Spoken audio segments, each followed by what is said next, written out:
Hello friends, welcome to the success Kendra. Friends, आप सभी को गुड इवनिंग। और सबसे पहले तो जल्दी से सेशन लाइक कर दीजिए और इसका लिंक किसी भी एक ग्रुप में जहाँ कहीं भी आप हैं, चाहे वह टेलीग्राम ग्रुप हो, फेसबुक ग्रुप हो या फिर व्हाट्सएप ग्रुप हो, वहाँ पर जल्दी से शेयर कर दीजिए। देखिए, आज का सेशन बड़ा ही इंपॉर्टेंट है। आज हम लोग बिहार पुलिस का जो एग्ज़ाम 1, 7 और 15 अक्टूबर 2023 को लिया जाएगा, उसके लिए इम्पॉर्टेंट गेस क्वेश्चन को कवर करेंगे। देखिए, यही पैटर्न होता है बिहार पुलिस का। ठीक इसी लेवल के प्रश्न बिहार पुलिस में पूछे जाते हैं। और इस बार तो आपको पता ही है कि क्लास 10th पर आधारित प्रश्न बिहार पुलिस में पूछे जाएंगे। तो फ्रेंड्स, बिल्कुल बिहार पुलिस के पैटर्न पर आधारित आज इस सेशन में हम लोग प्रश्नों को कवर करेंगे। एक बार मैं सभी लोगों से अनुरोध कर रहा हूं कि जल्दी से सेशन को लाइक कर दीजिए और इसका लिंक किसी भी एक ग्रुप में जहां कहीं भी आप हैं वहां पर फटाफट शेयर कर दीजिए, ताकि सेशन से और भी लोग जुड़ जाएं और सेशन और भी ज़्यादा मज़ेदार बन जाए। एक बार सभी लोग सेशन को लाइक कर दीजिए। चलिए फ्रेंड्स, सेशन आज का स्टार्ट करते हैं। अब चलिए फ्रेंड्स, आज के सेशन का पहला प्रश्न पढ़िए। देखिए, पहला प्रश्न है कि निम्नलिखित में से कौन जैकोबिन क्लब का सदस्य था। देखिए, आप कोशिश करेंगे 5 से 7 सेकंड के बीच में आंसर कमेंट कर देने के लिए, और आंसर सबको लाइव चैट में कमेंट करना है। मेरे प्यारे भाई बहन, सबको आंसर कमेंट करना है। और देखिए, बहुत ही कम समय अब रह गया आपके एग्जाम में, तो आपको ज़्यादा से ज़्यादा रिविज़न करना है और निश्चित रूप से आपको प्रत्येक दिन एक सेट लगाना है, ताकि आपका अभ्यास बना रहे और एग्ज़ाम में कोई भी कठिनाई आपको न हो। चलिए, सभी लोगों से मैं अनुरोध कर रहा हूं कि एक बार जल्दी से सेशन को लाइक कर देंगे। देखिए, ध्यान दीजिएगा फ्रेंड्स, राइट आंसर इसका ऑप्शन नंबर ए हो जाएगा, टीपू सुल्तान। टीपू ने फ्रांसीसी क्रांति से प्रभावित होकर के श्रीरंगपट्टनम में जैकोबिन क्लब की स्थापना की और उसका सदस्य बना और स्वयं को नागरिक टीपू कहने लगा। टीपू को शेरे मैसूर के नाम से जाना जाता है। याद रखेंगे, टीपू को शेरे मैसूर के नाम से, ठीक है, शेरे मैसूर या इस तरह से शेरे लिख सकते हैं, शेर ए मैसूर के नाम से इसको जाना जाता है। इसकी राजधानी श्रीरंगपट्टनम थी, जहां पर इसने जैकोबिन क्लब की स्थापना किया था और उसका सदस्य बना था। चौथे आंग्ल मैसूर युद्ध में टीपू सुल्तान मारा गया था, इसे भी आप जरूर याद रखेंगे। चलिए, नेक्स्ट क्वेश्चन कर लेंगे। दूसरा प्रश्न है हमारा कि यूरोपीय सभ्यता का पालना किसे कहा जाता है। यूरोपीय सभ्यता का पालना किसे कहा जाता है। चलिए, बड़ा ही महत्वपूर्ण प्रश्न है। इसी तरह के प्रश्न बिहार पुलिस के एग्जाम में पूछे जाते हैं। बताइए, इसका राइट आंसर क्या हो जाएगा। सभी लोग इसका आंसर कमेंट करिए, फटाफट आंसर कमेंट करिए। यूरोपीय सभ्यता का पालना किसे कहा जाता है। तो देखिए फ्रेंड्स, राइट आंसर इसका ऑप्शन नंबर बी हो जाएगा, यूनान को। ठीक है, यूनान को या फिर ग्रीस, एक ही चीज़ है, याद रखिएगा। कहीं कहीं आपको ऑप्शन में ग्रीस भी मिलेगा। रोमन सभ्यता का जन्म ग्रीस की भूमि पर हुआ था, जिसके परिणाम स्वरूप यूरोप के सामाजिक सांस्कृतिक मानचित्र का निर्माण हुआ। लोकतंत्र और पश्चिमी विचारों के आधुनिक दिन ग्रीस में ही पैदा हुए और पनपे थे। तो राइट आंसर यूनान हो जाएगा या फिर ग्रीस, कहिए, एक ही बात है। अगर आपसे प्रश्न इस प्रकार से पूछा जाए कि किस महाद्वीप को मानव जाति का पालना कहा जाता है, किस महाद्वीप को या किस महादेश को, ठीक है, किस महादेश को मानव जाति का पालना कहा जाता है, तो इसे भी याद रखेंगे, अफ्रीका महादेश को कहा जाता है। क्लियर है, ये सारे पॉइंट्स आपको ध्यान रखना है। इसी तरह के प्रश्न बिहार पुलिस में पूछा जाता है। चलिए, अगला प्रश्न है, क्वेश्चन नंबर 3 पढ़िए कि नवंबर 1917 ईस्वी में रूसी क्रांति का तात्कालिक कारण क्या था। याद रखेंगे, रूस की क्रांति 1917 में हुई थी, 1917 में हुई थी। ठीक है, और इसका जो राइट आंसर हो जाएगा वो आपको कमेंट करके बताना है। देखिए, अगर ध्यान दीजिएगा, अगर हम बात करें कि रूसी क्रांति के बाद जो है रूस प्रथम युद्ध से बाहर हो गया था, जो प्रथम विश्व युद्ध था, रूसी क्रांति के पश्चात रूस प्रथम विश्व युद्ध से बाहर हो गया और उसने एक अलग शांति समझौते पर हस्ताक्षर किया। ठीक है, तो राइट आंसर इसका हो जाएगा प्रथम विश्व युद्ध में रूस के पराजय। ठीक है, रूसी क्रांति का यह तात्कालिक कारण था। चलिए, अगला प्रश्न करेंगे, क्वेश्चन नंबर 4, और सभी लोग एक बार जल्दी से सेशन को लाइक कर दीजिए। फ्रेंड्स, आपके लिए मैं लगातार मेहनत करता हूँ, प्रत्येक दिन 2 वीडियो आपके लिए मैं उपलब्ध करवाता हूँ। इसमें मेहनत लगता है और आपको बिल्कुल फ्री में जो है यह कंटेंट मैं आपको उपलब्ध करवाता हूँ। तो प्लीज़ लाइक करिए, हमारा सपोर्ट करिए। चलिए, क्वेश्चन नंबर 4 है हमारा कि अप्रैल थीसिस किसने तैयार किया था। अप्रैल थीसिस किसने तैयार किया था। चलिए बताइए, इसका राइट आंसर क्या हो जाएगा। बोल्शेविक दल का नेता कौन था। बोल्शेविक दल का नेता कौन था। बोल्शेविक दल का नेता लेनिन थे। ठीक है, याद रखिएगा। और अप्रैल थीसिस लेनिन ने ही तैयार किया था। Option number A correct answer हो जाएगा। क्लियर। चलिए सभी लोग अपना अपना स्कोर बताइएगा। बिल्कुल ये गेस क्वेश्चन है बिहार पुलिस के लिए। चलिए समाजवादी घोषणा पत्र यानी कि कम्युनिस्ट मैनिफेस्टो का प्रकाशन कब हुआ था। देखिए कम्युनिस्ट मैनिफेस्टो यह किसकी रचना है, तो कार्ल मार्क्स की है। और दास कैपिटल भी कार्ल मार्क्स की रचना है। ठीक है, कार्ल मार्क्स की कैपिटल। प्रीवियस वीडियो में मैंने आपको बताया था कि दास कैपिटल का प्रकाशन कब हुआ था, तो 1867 में हुआ था। और प्रश्न में पूछा गया कम्युनिस्ट मैनिफेस्टो यानी कि समाजवादी घोषणा पत्र या साम्यवादी घोषणा पत्र का प्रकाशन कब हुआ था, तो इसे भी आप ध्यान रखेंगे। बताइए इसका करेक्ट आंसर क्या हो जाएगा, तो 1848 में हुआ था।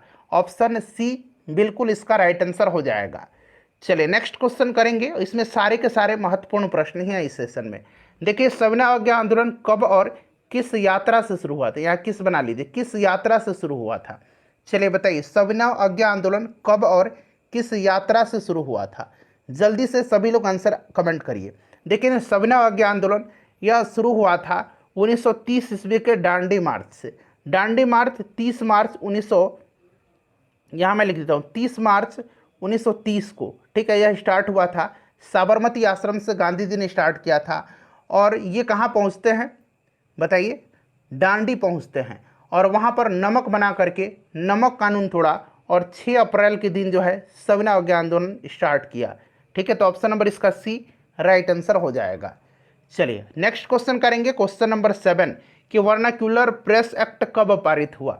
वर्नाक्यूलर प्रेस एक्ट जो है इसके तहत भारतीय भाषा के, ठीक है, जो भारतीय भाषा के अखबार थे, समाचार पत्र थे, उन पर प्रतिबंध लगाया गया था। यह पारित किया था किसने, तो लॉर्ड लिटन ने इसको पारित किया था। लॉर्ड लिटन के समय में वर्नाक्यूलर प्रेस एक्ट लागू हुआ था 1878 ईस्वी में। ठीक है, और इसको निरस्त किसने किया था, तो 1882 में लॉर्ड रिपन ने किया था। लॉर्ड रिपन ने किया था।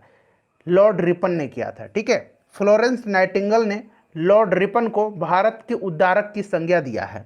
याद रखिएगा इसी के समय जो है प्रथम कारखाना अधिनियम आया था। इसी ने जो है फ्रेंड्स याद रखेंगे वर्नाक्यूलर प्रेस एक्ट को निरस्त किया था। और स्थानीय स्वशासन का जनक कहा जाता है लॉर्ड रिपन को। क्लियर, तो ऑप्शन इसका सी 1878 वर्नाक्यूलर प्रेस एक्ट पारित हुआ था लॉर्ड लिटन के समय में। अच्छा, लॉर्ड लिटन के समय में ही आर्म्स एक्ट भी 1878 में, आर्म्स एक्ट यहाँ मैं लिख देता हूँ, आर्म्स एक्ट भी इसी के समय 1878 में पारित हुआ था। चलिए नेक्स्ट क्वेश्चन करेंगे, क्वेश्चन नंबर 8। क्वेश्चन नंबर 8 है कि इंग्लैंड के सभी स्त्री एवं पुरुषों को वयस्क मताधिकार कब प्राप्त हुआ। चलिए बताइए राइट आंसर इसका क्या हो जाएगा। इंग्लैंड के सभी स्त्री एवं पुरुषों को वयस्क मताधिकार कब प्राप्त हुआ। तो फ्रेंड्स अगर हम ऑप्शन के हिसाब से बात करें तो ये 1918 में प्राप्त हुआ था, 1918 में। ठीक है, चलिए नेक्स्ट क्वेश्चन है क्वेश्चन नंबर 9 कि भारत के लिए पहला फैक्ट्री एक्ट कब पारित हुआ। पहला कारखाना अधिनियम, तो अभी मैंने बताया था पहला कारखाना अधिनियम जो है यह पारित किया गया था लॉर्ड रिपन के समय में। लॉर्ड रिपन को स्थानीय स्वशासन का जनक कहा जाता है। ठीक है, ध्यान रखिएगा 1881 इसका बिल्कुल राइट आंसर हो जाएगा। एक बार सभी लोग जल्दी से फ्रेंड्स सेशन को लाइक कर दीजिए, आपसे मैं अनुरोध कर रहा हूं, एक बार सेशन को लाइक कर दीजिए। चलिए नेक्स्ट क्वेश्चन करेंगे, क्वेश्चन नंबर 10 है कि Visvesvaraya iron and steel company Bhadravati, यह भद्रावती में है, किस राज्य में स्थापित की गई है। तो देखिए भद्रावती कहाँ पर है, यानी कि Visvesvaraya iron and steel company जो है ये कहाँ पर है, किस राज्य में है। चलिए जल्दी से इसका आंसर कमेंट कर दीजिए। राइट आंसर मैं जानना चाहता हूँ क्योंकि ये प्रश्न ऑलरेडी मैंने आपको कराया हुआ है। चलिए बताइए, इंपॉर्टेंट क्वेश्चन है। करेक्ट आंसर जो है ये कर्नाटक में है। कहाँ पर है, कर्नाटक में है। क्लियर। चलिए अगला प्रश्न है क्वेश्चन नंबर 11 कि ओपेक की स्थापना कब हुई थी। ओपेक की स्थापना कब हुई थी। अच्छा, ओपेक का फुल फॉर्म भी जान लीजिए, organisation of the petroleum exporting countries. इसकी स्थापना जो है 1960 में इराक के बगदाद में किया गया था। ठीक है, बगदाद में 1960 में। और इसका हेडक्वार्टर जो है ये कहाँ पर है, तो वियना में है, वियना ऑस्ट्रिया में है, याद रखिएगा 1960 करेक्ट आंसर हो जाएगा ऑप्शन नंबर सी। ठीक है, चलिए नेक्स्ट क्वेश्चन है कि अंतर्राष्ट्रीय मुद्रा कोष का मुख्यालय कहाँ पर है। IMF इंटरनेशनल मॉनेटरी फंड, इसका हेडक्वार्टर कहाँ पर है। चलिए राइट आंसर इसका क्या हो जाएगा? राइट आंसर ब्रेटन वुड्स सम्मेलन में इसके स्थापना की नींव रखा गया था और ये इसका हेडक्वार्टर वाशिंगटन डीसी में है, याद रखिएगा। ठीक है, चलिए क्वेश्चन नंबर 13 करेंगे कि एशियाई विकास बैंक की स्थापना कब की गई? एशियाई विकास बैंक की स्थापना कब की गई? एशियन डेवलपमेंट बैंक, इसकी स्थापना कब की गई थी? इसका स्थापना की गई थी 19 दिसंबर 1966 में। ठीक है, 19 दिसंबर 1966 में। इसका हेडक्वार्टर कहाँ पर है? तो इसका हेडक्वार्टर मनीला में है, फिलीपींस के मनीला शहर में इसका हेडक्वार्टर है। याद रखिएगा दिसंबर 1966, डेट सहित आप याद रख सकते हैं। ठीक है, चलिए नेक्स्ट क्वेश्चन है। और फ्रेंड्स करंट अफेयर्स वाला 3 वीडियो मैंने आपको कराया हुआ है, उसको जरूर देख लीजिएगा। ठीक है, और आज ही मैंने full length practice set number 13 को कवर कराया हो, पूरा फुल लेंथ मॉक टेस्ट है, पूरे 100 प्रश्न है इसमें, इसको भी आज लगा करके रात में सोइएगा। ठीक है, चलिए देखिए इनमें से कौन सा कार्य चुनाव आयोग नहीं करता है? इसमें से कौन सा कार्य चुनाव आयोग नहीं करता है? जल्दी से इसका आंसर कमेंट कर दीजिए ध्यानपूर्वक। इसमें से 5 ऑप्शन मैंने रखा हुआ है, इन 5 ऑप्शन को पढ़िए और बताइए कि कौन सा इसमें से चुनाव आयोग का कार्य जो है नहीं है। चलिए बताइए। मतदाता सूची तैयार करता है, वोटर लिस्ट तैयार करता है, उम्मीदवारों का नामांकन नॉमिनेशन यही करता है, मतदाता केंद्र की स्थापना, आचार संहिता लागू करना, पंचायत चुनाव का सर्वेक्षण करना, यह चुनाव आयोग का कार्य नहीं है। ठीक है, चलिए ऑप्शन इसका ई करेक्ट आंसर हो जाएगा। नेक्स्ट क्वेश्चन हमारा अगला प्रश्न करिए कि भारतीय संविधान के किस अनुच्छेद में देश के सभी नागरिकों को स्वतंत्रता का मूल अधिकार दिया गया है? स्वतंत्रता का मूल अधिकार जो है किस अनुच्छेद के तहत प्रदान किया गया है? जल्दी से इसका आंसर कमेंट कर दीजिए। देखिए राइट आंसर इसका अनुच्छेद 15 हो जाएगा। अच्छा, अनुच्छेद 17 में अस्पृश्यता का अंत है, छुआछूत का अंत किया गया है। अनुच्छेद 19 में स्वतंत्रता का अधिकार है और अनुच्छेद 21 में जो है, अनुच्छेद 21 में प्राण एवं दैहिक स्वतंत्रता का अधिकार है। ठीक है, तो ऑप्शन ए राइट आंसर इसका हो जाएगा। जिन्होंने भी दिया है ऑप्शन ए उनका बिल्कुल करेक्ट आंसर है। चलो उसके बाद देखिए भारत सरकार द्वारा पहली राष्ट्रीय शिक्षा नीति की घोषणा कब किया गया था? पहली राष्ट्रीय शिक्षा नीति की घोषणा भारत सरकार के द्वारा कब किया गया था? वर्तमान में तीसरी शिक्षा नीति जो है, राष्ट्रीय शिक्षा नीति अभी लागू है।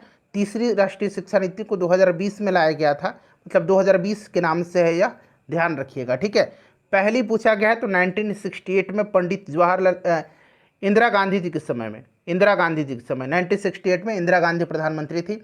दूसरा लाया गया था 1986 में राजीव गांधी जी के समय में, और तीसरा 2020 में नरेंद्र मोदी जी के समय में। ठीक है, तो ऑप्शन सी जो होगा इसका राइट आंसर हो जाएगा 1968 में। चलिए नेक्स्ट क्वेश्चन है हमारा कि किस क्षेत्र को तृतीयक क्षेत्र कहा जाता है? तृतीयक क्षेत्र किस क्षेत्र को कहा जाता है? चलिए बताइए इसका राइट आंसर क्या हो जाएगा? सभी लोग इसका आंसर कमेंट करिए। तृतीयक क्षेत्र कहा जाता है सेवा क्षेत्र को, सेवा क्षेत्र को तृतीयक क्षेत्र भी कहा जाता है। ठीक है, चलिए देखिए भारत में सबसे पहले राष्ट्रीय आय का आकलन किसने किया था? भारत में सबसे पहले राष्ट्रीय आय का आकलन किसने किया था? चलिए बताइए राइट आंसर क्या हो जाएगा? आसान प्रश्न है बट बिहार पुलिस में यह प्रश्न पूछा जाता है, तो राइट आंसर इसका दादा भाई नौरोजी हो जाएगा।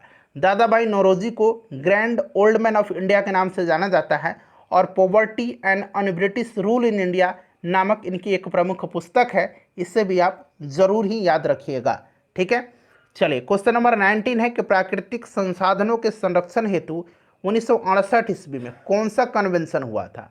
प्राकृतिक संसाधनों के संरक्षण हेतु 1968 में कौन सा कन्वेंशन हुआ था? चलिए बताइएगा। बहुत सारे लोग जो है वेटलैंड कन्वेंशन पर टिक लगाएंगे, लेकिन देखिए ये जो वेटलैंड कन्वेंशन है रामसर कन्वेंशन के नाम से जाना जाता है और ये हुआ था 1971 में। ठीक है, 1971 में हुआ था रामसर कन्वेंशन। ठीक है, आर्द्र भूमि की सुरक्षा से संबंधित है यह। और यहाँ पर 1968 में जो कन्वेंशन हुआ था ये अफ्रीकी कन्वेंशन है। अफ्रीकी कन्वेंशन इसका राइट आंसर होगा। ठीक है, ध्यान रखिएगा, इंपॉर्टेंट है। इसको अल्जीरियस, यहाँ मैं लिख देता हूँ इसको अल्जीरियस, ठीक है, अल्जीरियस कन्वेंशन के भी नाम से जाना जाता है। चलिए नेक्स्ट क्वेश्चन करेंगे। क्वेश्चन नंबर 20 है कि वन स्थिति रिपोर्ट के अनुसार भारत में वन का विस्तार है, यानी कि 2021 की जो वन रिपोर्ट है उसका पूछा जा रहा है आपसे। बताइए इसका करेक्ट आंसर क्या हो जाएगा। वन स्थिति रिपोर्ट के अनुसार भारत में वन का विस्तार कितना है। सभी लोग जल्दी से इसका आंसर कमेंट करिए। तो फ्रेंड्स इसका राइट आंसर 24.62% भौगोलिक क्षेत्र में। ठीक है, ऑप्शन इसका डी जो होगा राइट आंसर हो जाएगा। चलिए नेक्स्ट क्वेश्चन है हमारा कि इनमें से कौन, देखिए इनमें से कौन सा टिप्पणी प्राकृतिक वनस्पति जगत और प्राणी जगत के ह्रास का सही कारण नहीं है। इनमें से कौन सी टिप्पणी प्राकृतिक वनस्पति जगत और प्राणी जगत के ह्रास का सही कारण नहीं है। चलिए बताइएगा इसका करेक्ट आंसर क्या हो जाएगा। इसका करेक्ट आंसर क्या हो जाएगा, तो देखिए कृषि प्रसार बिल्कुल वनस्पति जगत और प्राणी जगत के ह्रास का कारण है। बृहत स्तरीय विकास परियोजना भी है। तीव्र औद्योगिक और शहरीकरण भी है। पशुचारण और ईंधन लकड़ी एकत्र करना ये नहीं होगा। ऑप्शन सी बिल्कुल इसका जिन्होंने भी दिया आंसर राइट आंसर है उनका। चलिए उसके बाद क्वेश्चन नंबर 22 देखिएगा कि ऊर्जा का गैर पारंपरिक स्रोत कौन सा है।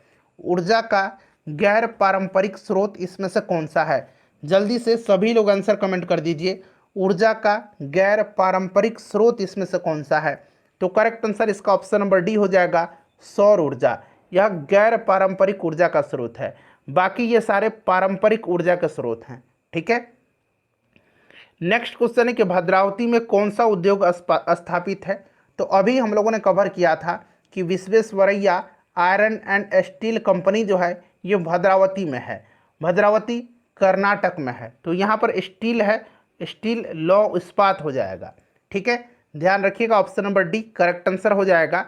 चलिए अगला प्रश्न है, और एक बार सभी लोग प्लीज़ फ्रेंड्स सेशन को लाइक कर दीजिए, बीच बीच में बोलना पड़ता है अन्यथा आप लोग लाइक नहीं करते हैं। चलिए भोपाल गैस त्रासदी किस वर्ष हुई थी।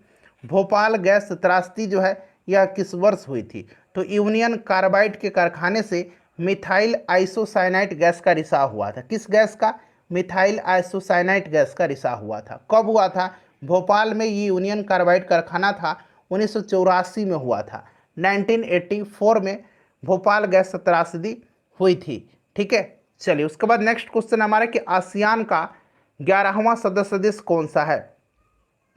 आसियान का 11वां सदस्य देश कौन सा है। चलिए association of south east Asian nation, association of south east Asian Nations. ठीक है फ्रेंड्स, इसका स्थापना 1967 को हुई थी। कहाँ पर, तो थाईलैंड के बैंकॉक में किया गया था। इसका हेडक्वार्टर इंडोनेशिया के जकार्ता में है। ठीक है, याद रखिएगा। और इसमें 11 सदस्य देश बन गया है, यानी कि 11वां जो बन गया है ये तिमोर लेस्ते बना है। पूर्वी तिमोर भी इसको कहा जाता है, पूर्वी तिमोर और तिमोर लेस्ते एक ही नाम है, ध्यान रखिएगा, मतलब एक ही देश है। चलिए अगला प्रश्न है हमारा कि 2024 ओलंपिक खेलों की मेज़बानी किसके द्वारा की जाएगी। 2024 में जो ओलंपिक होगा इसकी मेज़बानी कौन सा देश करेगा, कहाँ पर होगा, ये आपसे पूछा जा रहा है।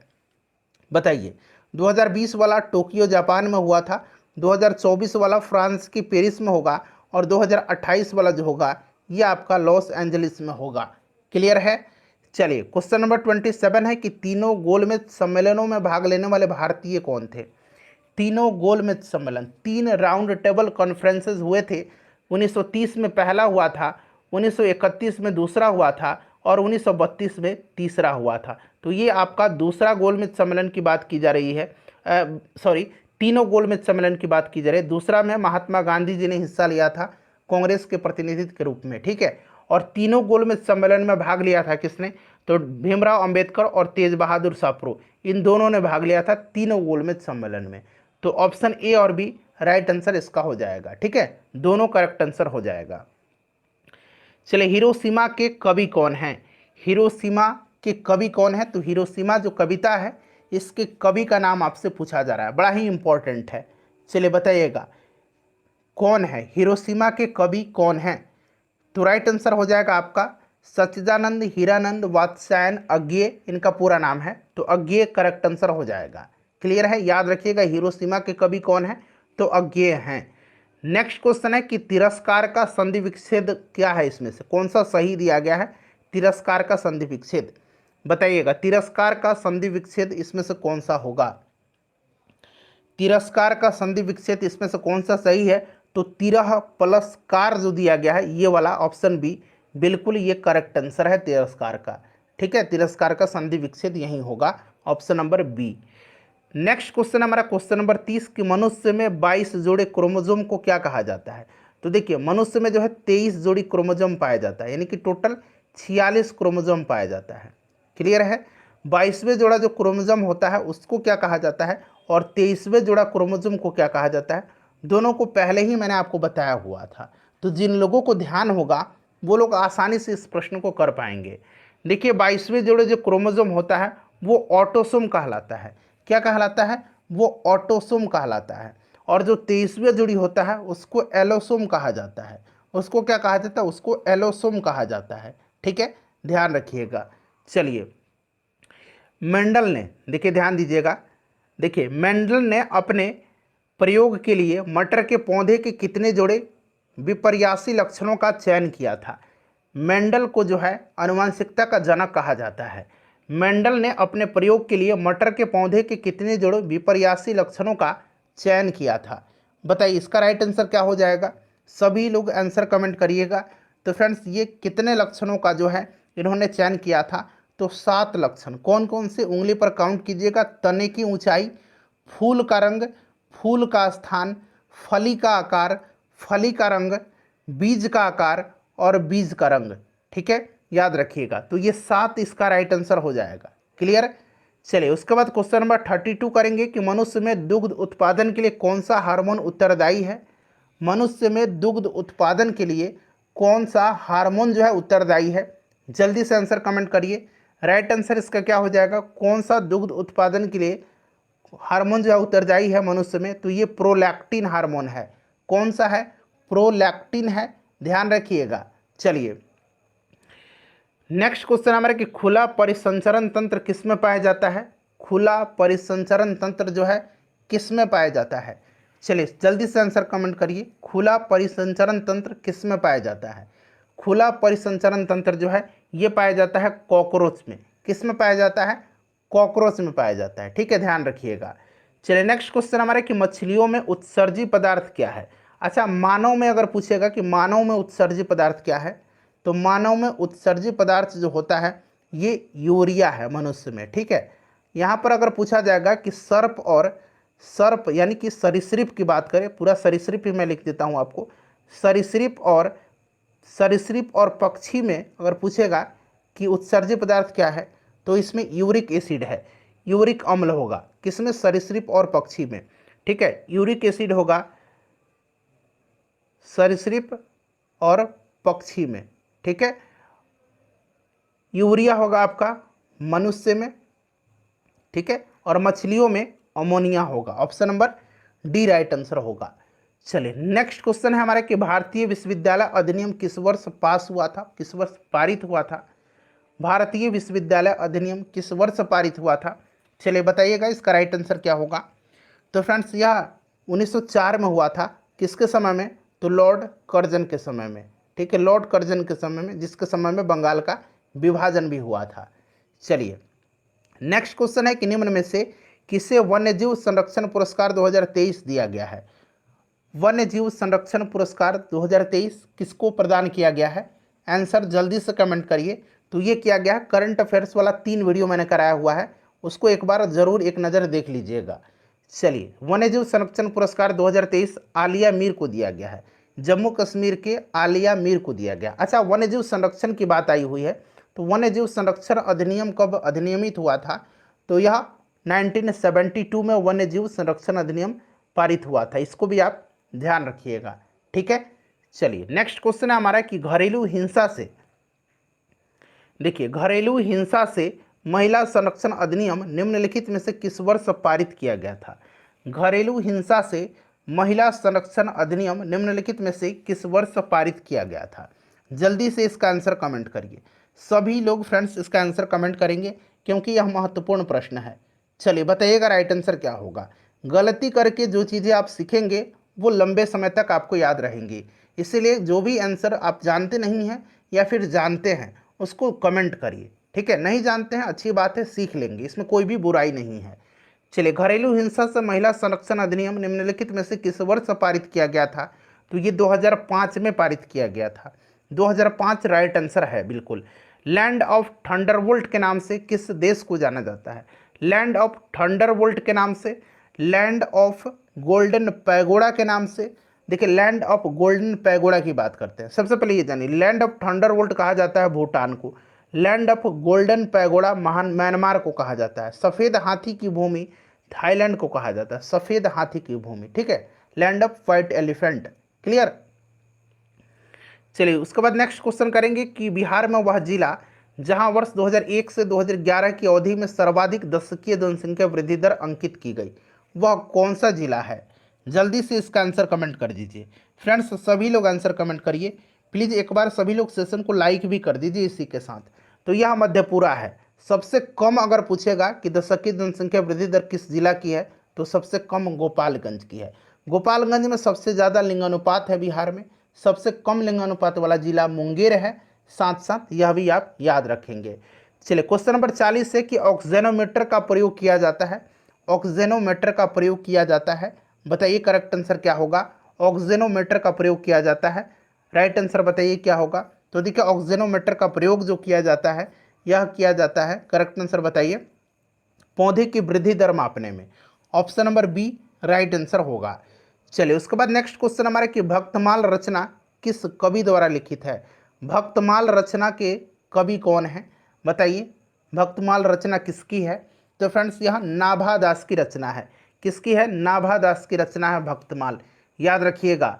चलिए उसके बाद नेक्स्ट क्वेश्चन है हमारा कि our common future, our common future यानी कि हमारा साझा भविष्य नाम से ब्रटलैंड रिपोर्ट को किस वर्ष प्रकाशित किया गया था?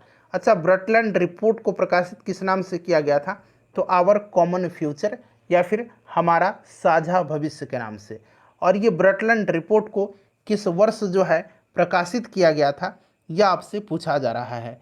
चलिए तो यह प्रकाशित किया गया था विश्व पर्यावरण और विकास आयोग के द्वारा 1987 में। 1987 इसका बिल्कुल राइट आंसर हो जाएगा। मोस्ट इंपॉर्टेंट क्वेश्चन है, इसको एक नज़र एक बार फिर से देख लीजिए, ठीक है, ताकि आपको लंबे समय तक ये बातें याद रहें। चलिए नेक्स्ट क्वेश्चन कर लेंगे। अगला प्रश्न हमारा कि राष्ट्रीय जल नीति को किस वर्ष स्वीकृत किया गया? राष्ट्रीय जल नीति को किस वर्ष स्वीकृत किया गया? चलिए बताइए राइट आंसर क्या हो जाएगा? तो देखिए भारतवर्ष ने 1987 में, भारतवर्ष ने 1987 में अपनी पहली जल नीति शुरू किया था। 1987 में पहली जल नीति शुरू किया था, ठीक है, इस बात को आप ध्यान रखिएगा। नेक्स्ट क्वेश्चन करेंगे कि गोविंद बल्लभ पंत सागर बांध किस नदी पर स्थित है? चलिए बताइए गोविंद बल्लभ पंत सागर बांध किस नदी पर स्थित है? एक बार सभी लोग कमेंट करके बताइए, इसका आंसर कमेंट कर दीजिए सभी लोग। तो देखिए यह जो है यह रिहांद नदी पर है। किस नदी पर है? रिहांद नदी पर है, ठीक है। चलिए उसके बाद नेक्स्ट क्वेश्चन हमारे कि छत्तीसगढ़ का कोरबा किस खनिज के उत्पादन के लिए प्रसिद्ध है? छत्तीसगढ़ का जो कोरबा है यह किसके खनन के लिए, किसके उत्पादन के लिए प्रसिद्ध है? एक बार जल्दी से कमेंट कर दीजिए, बड़ा ही इंपॉर्टेंट प्रश्न मैं आपको करा रहा हूँ। चलिए एक बार सेशन को भी साथ साथ लाइक कर दीजिए। राइट आंसर इसका बताइए। आज वाला फुल लेंथ प्रैक्टिस सेट को जरूर लगा लीजिएगा, ठीक है, सोने से पहले एक बार। तो ये लौह एस के लिए जो है, एक मिनट नहीं, कोयला के लिए फेमस है, कोरबा कोयला, ठीक है, कोयला ऑप्शन ए राइट आंसर हो जाएगा, कोयला के लिए फेमस है। चलिए अगला प्रश्न हमारा कि किस पर्यावरण शिखर सम्मेलन के दौरान एजेंडा 21 यानी कि कार्यक्रम 21 को अपनाया गया था? अच्छा, एजेंडा 21 का मतलब क्या है ये पहले जान लीजिए। एजेंडा 21 का मतलब है 21वीं सदी का यह उल्लेख करता है। एजेंडा 21 जो है यह 21वीं सदी का उल्लेख करता है, इसका मतलब बस इतना ही है। और यह किस पर्यावरण शिखर सम्मेलन के दौरान जो है अपनाया गया था? तो फ्रेंड्स देखिए एजेंडा 21 को 1992 में पर्यावरण और विकास पर संयुक्त राष्ट्र सम्मेलन पृथ्वी सम्मेलन में विश्व नेताओं के द्वारा हस्ताक्षरित किया गया था, ठीक है, जो कि पहला पृथ्वी सम्मेलन 1992 में रियो डी जेनेरियो में हुआ था, उसी में। तो राइट आंसर इसका क्या हो जाएगा? रियो सम्मेलन में, ठीक है, याद रखिएगा। चलिए पंचायती राज संस्थाओं को 29 कार्यों की सूची किस अनुच्छेद के तहत दी गई है? पंचायती राज संस्थाओं को 29 कार्य दिए गए हैं, याद रखिएगा, ठीक है, ये इंपॉर्टेंट है। किस सूची के अंतर्गत जो है यह दिया गया है? तो यह किस अनुच्छेद के अंतर्गत? तो अनुच्छेद जो है यह अनुच्छेद 243 जी है, अनुच्छेद 243 जी इंपॉर्टेंट है, याद रखिएगा। चलो उसके बाद देखिएगा कि ग्रेट विक्टोरियन मरुस्थल जो है ये कहाँ पर स्थित है। ग्रेट विक्टोरियन मरुस्थल जो है ये कहाँ पर स्थित है। जल्दी से आंसर सभी लोग कमेंट कर दीजिए। ग्रेट विक्टोरियन मरुस्थल कहाँ पर है। तो फ्रेंड्स यह जो है ऑस्ट्रेलिया में है। गिब्सन मरुस्थल भी ऑस्ट्रेलिया में ही है। गिब्सन मरुस्थल भी ऑस्ट्रेलिया में ही है, ये भी आप ध्यान रखिएगा, ठीक है। चलो उसके बाद नेक्स्ट क्वेश्चन है कि अंतर्राष्ट्रीय श्रम संगठन में शामिल होने वाला 187वां देश कौन सा है। अच्छा, इंटरनेशनल लेबर ऑर्गेनाइजेशन अंतर्राष्ट्रीय श्रम संगठन की स्थापना 1919 में हुई थी, ठीक है। इसका हेडक्वार्टर कहाँ पर है, तो स्विट्जरलैंड के जेनेवा शहर में है। और देखिए 187वां इसका जो मेंबर कंट्री है वो टोंगा है, ठीक है। टोंगा राइट आंसर हो जाएगा। 50 नंबर प्रश्न है कि ग्लूकोज को एथिल अल्कोहल में किस एंजाइम द्वारा बदल दिया जाता है। मोस्ट इंपॉर्टेंट क्वेश्चन है यह। ग्लूकोज को एथिल अल्कोहल में किस एंजाइम द्वारा बदल दिया जाता है। सभी लोग इसका आंसर कमेंट करिए, जल्दी से आंसर कमेंट करिए। देखिए ग्लूकोज को एथिल अल्कोहल में किस एंजाइम के द्वारा बदल दिया जाता है, तो यह एंजाइम जाइमेज है। और इस परिवर्तन की प्रक्रिया को फर्मेंटेशन कहा जाता है। फर्मेंटेशन यानी कि किण्वन कहा जाता है, ठीक है, याद रखिएगा। नेक्स्ट क्वेश्चन है हमारा कि किस सिंधुकालीन स्थल से एक ईंट पर बिल्ली का पीछा करते हुए कुत्ते के पंजों के निशान मिले हैं, ठीक है। बताइए कहाँ से जो है एक ईंट पर बिल्ली का पीछा करते हुए कुत्तों के पंजे के निशान मिले हैं। चलिए जल्दी से इसका आंसर कमेंट कर दीजिए। सभी लोग इसका आंसर कमेंट करेंगे। इसका करेक्ट आंसर क्या होगा। फ्रेंड्स देखिए बिहार पुलिस के लिए 100 से अधिक वीडियो जो है हमारे चैनल के द्वारा अपलोड किया गया है। मैंने इन सब का प्लेलिस्ट भी बना दिया है। समय बहुत कम है, इसीलिए आप लोग जल्दी से इन सभी वीडियोज़ को एक बार रिवीजन के तौर पर देख लीजिए। बेहतरीन तरीके से आपका रिवीजन हो जाएगा। इससे बेटर कंटेंट पूरी यूट्यूब पर आपको कहीं भी नहीं मिलेगा। एक बार आप देख करके देखिए। चलिए बताइएगा। राइट आंसर इसका चनहुदड़ो हो जाएगा, ठीक है। चनहुदड़ो से यह निशान मिले हैं। चलिए अगला प्रश्न कि भारतीय संविधान की किस अनुसूची में और बिहार एसएससी इंटर लेवल की जो वैकेंसी आई हुई है उसके लिए बेहतरीन कंटेंट उपलब्ध कराए जाएंगे जल्द ही, ठीक है। पहले तो सारा प्रीवियस ईयर का जितने भी क्वेश्चन है उसको मैं सब्जेक्ट वाइज कवर करवाऊंगा। हिस्ट्री का अलग, पॉलिटी का अलग, ज्योग्राफी का अलग, साइंस का अलग, सबका अलग अलग करवाऊंगा, ठीक है। चैनल को सब्सक्राइब कर लीजिए। चलिए भारतीय संविधान की किस अनुसूची में विभिन्न पदाधिकारियों द्वारा पद ग्रहण के समय ली जाने वाली शपथ का उल्लेख है। चलिए बताइए, अच्छा प्रश्न है। अच्छा इसमें छठी अनुसूची बार बार पूछा जाता है बिहार पुलिस में। देखिए छठी अनुसूची में क्या है, तो असम, मेघालय, त्रिपुरा और मिजोरम, ये 4 राज्य का नाम आप याद रखिएगा। असम, मेघालय, त्रिपुरा और मिजोरम, इन 4 राज्यों को याद रखना है। छठी अनुसूची से संबंधित है। और देखिए इन चारों राज्यों के जनजातीय क्षेत्रों के प्रशासन का उपबंध है छठी अनुसूची में। इसका राइट आंसर पहले बताइए। तो देखिए ये तीसरी अनुसूची में है। किस अनुसूची में है फ्रेंड्स, तीसरी अनुसूची में जो है शपथ का जो है इसमें उल्लेख है, तीसरी अनुसूची। अर्थात दूसरी में क्या है, तो दूसरी में राष्ट्रपति, उपराष्ट्रपति, लोकसभा के अध्यक्ष, उपाध्यक्ष, इन सबके जितने भी पदाधिकारी हैं वेतन और इनके भत्ता, इन सब का उपबंध है। चौथी अनुसूची में क्या है, तो चौथी अनुसूची में विभिन्न राज्यों और संघ शासित प्रदेशों के राज्यसभा के सदस्यों की संख्या का उल्लेख किया गया है।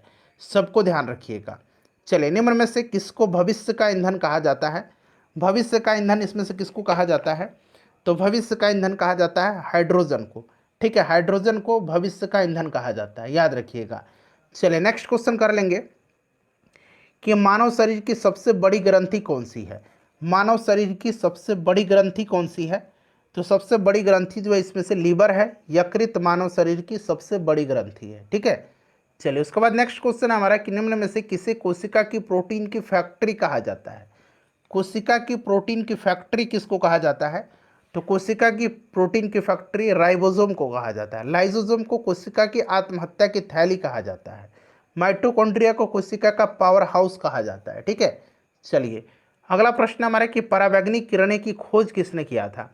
परावैंगनिक किरण की खोज जो है यह किसने किया था। अच्छा हेनरी बैकुरल जो है, बैकुरल, इन्होंने रेडियो एक्टिविटी का खोज किया था, ठीक है, याद रखिएगा। परावैंगनिक किरण की खोज किया था रिटर ने। किसने किया था, रिटर ने। एक्सरे का खोज किया था रॉन्गजन ने, ठीक है, ये भी ध्यान रखिएगा। चलिए 57 नंबर प्रश्न है कि कांसा किसका मिश्र धातु है। कांसा जो है ये किसका मिश्र धातु है, तो कांसा जो है फ्रेंड्स यह कॉपर और किसका मिश्र धातु है, जल्दी से बताइए। कॉपर और किसका है, तो यह कॉपर और टीन का मिश्र धातु है। यहाँ पर देखिए कॉपर और जिंक जो है ये पीतल जो होता है कॉपर और जिंक का मिश्र धातु होता है। पीयूष ग्रंथि शरीर के किस स्थान पर स्थित होती है? पीयूष ग्रंथि शरीर में किस स्थान पर स्थित होती है? पीयूष ग्रंथि को मास्टर ग्रंथि भी कहा जाता है, मास्टर ग्लैंड भी कहा जाता है, ठीक है। इसको इसी से वृद्धि हार्मोन स्रावित होता है, ठीक है। इसको वृद्धि हार्मोन के नाम से भी जाना जाता है, वृद्धि हार्मोन यहीं से स्रावित होता है, ठीक है। चलिए, तो राइट आंसर ये मस्तिष्क के आधार में है।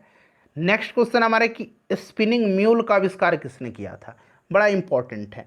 स्पिनिंग म्यूल और स्पिनिंग जेनी, स्पिनिंग जेनी का आविष्कार, स्पिनिंग जेनी का आविष्कार किया था हरग्रिव्स ने, जेम्स हरग्रिव्स ने। वाटर फ्रेम का आविष्कार जो है रिचर्ड आर्कराइट ने किया था, वाटर फ्रेम का आविष्कार, ठीक है। ये सब औद्योगिक क्रांति के दौरान हुए हैं, जो इंग्लैंड में हुआ था।